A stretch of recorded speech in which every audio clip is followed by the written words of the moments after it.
उसका भी यहां तक कह दिया ये तो भाजपा वैक्सीन है। भारत की हर सफलता पर उनको शर्म आने लगी है और जैसे उनको भारत के वैक्सीन पे भरोसा नहीं, लोगों को उलझन में डालने की कोशिश की, उन्होंने ईवीएम के बहाने पूरी दुनिया में भारत की डेमोक्रेसी को बदनाम करने की कोशिश की। अभी 2 दिन पहले ही सुप्रीम कोर्ट ने ये कांग्रेस वालों को और उनकी पूरी टोली को ऐसा करारा तमाचा मारा है, ऐसा करारा तमाचा मारा है। सवाल ये है, आखिर कांग्रेस देश का नुकसान होने वाली बातों पर झूठ फैला करके लोगों में विश्वास तोड़ने में का काम किसके इशारे पर कर रही है? कांग्रेस के नेताओं ने ईवीएम पर तो झूठ बोला है और देश का हर नागरिक कहता है कितने महत्वपूर्ण विषय पर झूठ बोल करके आपने देश के लोकतंत्र को बर्बाद करने का षड्यंत्र किया है। आपको देश की माफी मांगनी चाहिए।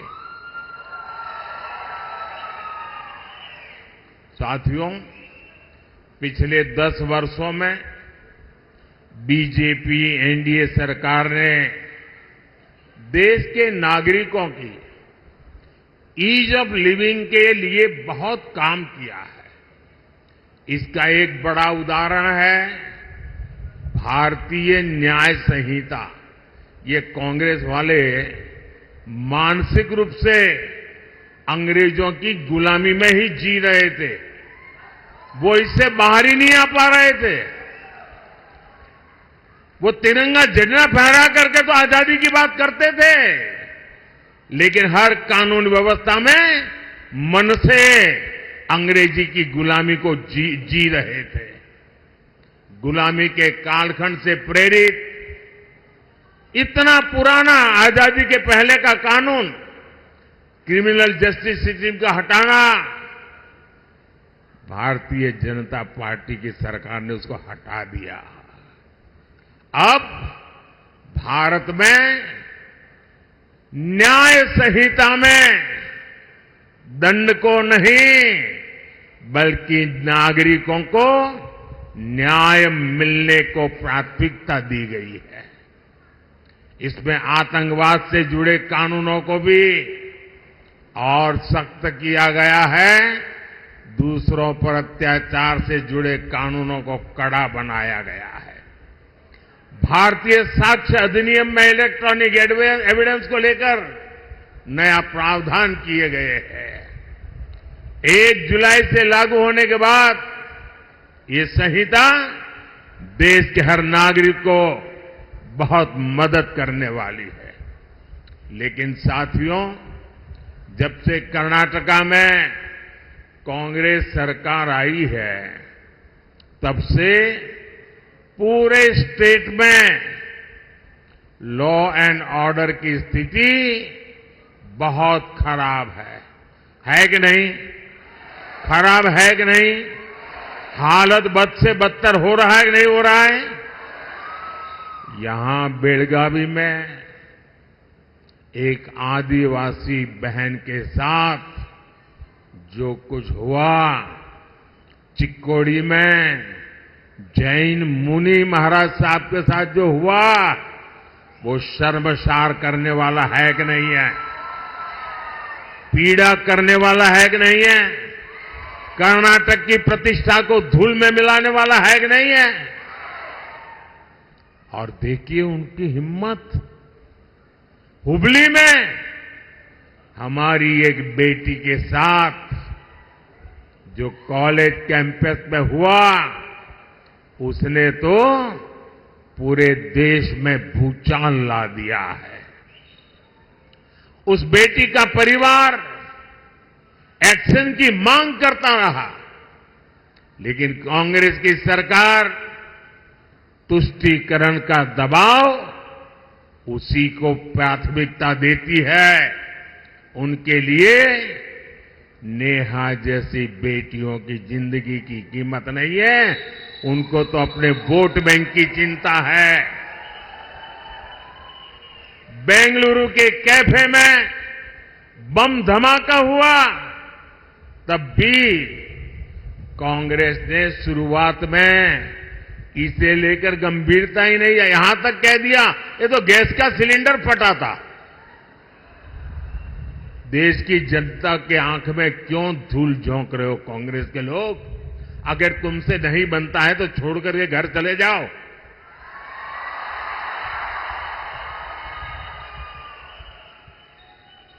यही वही कांग्रेस के जो है जिसने वोट के लिए पीएफआई, जो आतंकवाद को पनाह देने वाला देश विरोधी संगठन, जिस पर मोदी सरकार ने प्रतिबंध लगा दिया है, ऐसे पीएफआई आतंकी संगठन का चुनाव में मदद करने के लिए, उनकी मदद लेने के लिए, वायनाड में एक सीट जीतने के लिए आप उसको सरेंडर कर रहे हो, उनके कारनामों का बचाव कर रहे हो।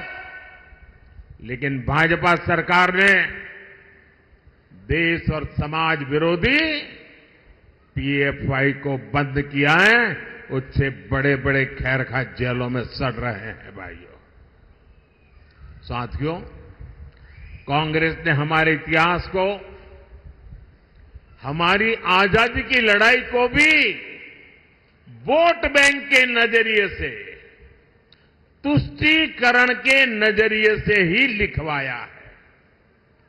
और आज भी ये कांग्रेस के शहजादे उसी पाप को आगे बढ़ा रहे हैं।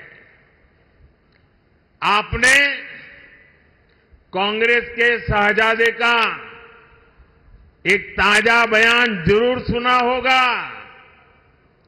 ये शहजादे का कहना है कि भारत के राजा, भारत के महाराजा ये अत्याचारी थे, ये गरीबों की जमीन छीन लेते थे, जब मर्जी पड़े तब उनका सब हड़प कर लेते थे। कांग्रेस के शाहजादे ने छत्रपति शिवाजी महाराज,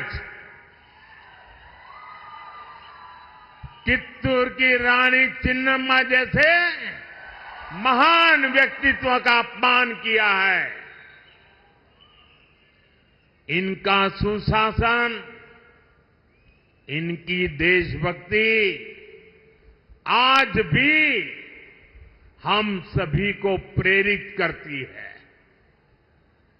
जरा शाहजादे को पता है क्या मैसूरू राजघराने का योगदान? उनको याद नहीं रहा। मैसूरू राजघराने को आज पूरा देश गर्व के साथ देखता है कि नहीं देखता है। साथियों, कांग्रेस के शाहजादे का बयान सोच समझकर वोट बैंक की राजनीति करने के लिए, तुष्टीकरण के लिए दिया गया बयान है। याद रखिए, शाहजादे ने राजा महाराजा को बुरा भला कह दिया, उनकी तो आलोचना कर दी, लेकिन भारत के इतिहास में जो अत्याचार नवाबों ने किए, निजामों ने किए, सुल्तानों ने किए, बादशाहों ने किए, उसकी बात पर तो शाहजादे के मुंह पर ताला लग जाता है, बोलती बंद हो जाती है और राजा महाराजाओं को गालियां दे रहे हो, उनको अपमानित करते हो। कांग्रेस को औरंगजेब के अत्याचार याद नहीं आते, जिसने हमारे सैकड़ों मंदिरों को तोड़ा, अपवित्र किया। कांग्रेस तो औरंगजेब का गुणगान करने वाली पार्टियों के साथ खुशी से गठबंधन करती है। इनको वो लोग याद नहीं आते जिन्होंने देश भर में हमारे तीर्थों को तहस नहस किया, लूटपाट की, हत्याएं की, गौ हत्याएं की। इनको वो नवाब याद नहीं आए जिन्होंने भारत के विभाजन में बहुत बड़ी भूमिका निभाई। कोई कल्पना कर सकता है क्या बनारस के राजा के बिना बनारस हिंदू विश्वविद्यालय की स्थापना संभव हो सकती थी? क्या महारानी अहल्याबाई होलकर ने मंदिरों का पुनर्निर्माण कराकर हमारे आस्था स्थलों की रक्षा की या नहीं की? मैं गुजरात से आता हूं, मेरा गांव गायकवाड़ स्टेट में पड़ता है। ये बड़ौदा महाराजा थे जिन्होंने बाबा साहब आंबेडकर की प्रतिभा को पहचाना था, उनको बड़ौदा बुलाया, उनकी शक्ति को पहचाना और बाबा साहब आंबेडकर को विदेश पढ़ने के लिए भेजने का काम गायकवाड़ महाराजा ने किया था। ये कांग्रेस के शाहजादे को इन राजा महाराजाओं का योगदान याद नहीं आता है, लेकिन वोट बैंक की राजनीति के लिए वे राजा महाराजाओं के खिलाफ बोलने की हिम्मत करते हैं, नवाबों के खिलाफ, बादशाहों के खिलाफ, सुल्तानों के खिलाफ एक शब्द बोलने की उनमें ताकत नहीं है। कांग्रेस की तुष्टीकरण की मानसिकता अब देश के सामने खुल करके सामने आ रही है और यही मानसिकता कांग्रेस के मैनिफेस्टो में भी झलकती है।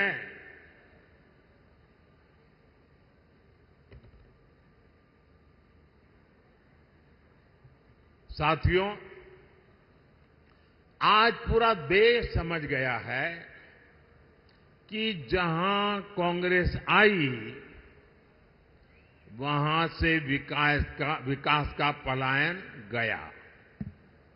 विकास का पलायन शुरू हो जाता है। कर्नाटका में भी यही हो रहा है। जब बीजेपी की सरकार यहां थी तो भारत में फॉरेन डायरेक्ट इन्वेस्टमेंट का बहुत बड़ा हिस्सा कर्नाटका में आता था, लेकिन अब यहां स्थितियां बदल रही हैं। जब से कांग्रेस सरकार यहां आई है तब से रोड के, इरिगेशन के सारे काम बंद पड़ गए हैं। यहां बिजली के कट लगने से हर कोई परेशान है, उद्योग परेशान है, लोग परेशान हैं और इसलिए लोग कहते हैं जहां कांग्रेस आई वहां बर्बादी लाई। साथियों, हमारा देश छोटे किसानों का देश है। कृषि क्षेत्र का कायाकल्प करने के लिए ये बहुत जरूरी है कि हम छोटे किसानों की संगठन शक्ति को एकजुट करें। इसलिए बीजेपी एनडीए सरकार एफपीओज, सेल्फ हेल्प ग्रुप और कोऑपरेटिव तीनों पर बल दे रहा है। बीजेपी सरकार में देश भर में 8,000 नए किसान उत्पादक संघ बने हैं, एफपीओज बने हैं। ये एफपीओज इनपुट कॉस्ट कम करने से लेकर किसानों को मार्केट रेट दिलाने तक में बड़ी भूमिका निभा रहे हैं। पिछले 10 साल में 10 करोड़ महिलाएं सेल्फ हेल्प ग्रुप में शामिल हुई है।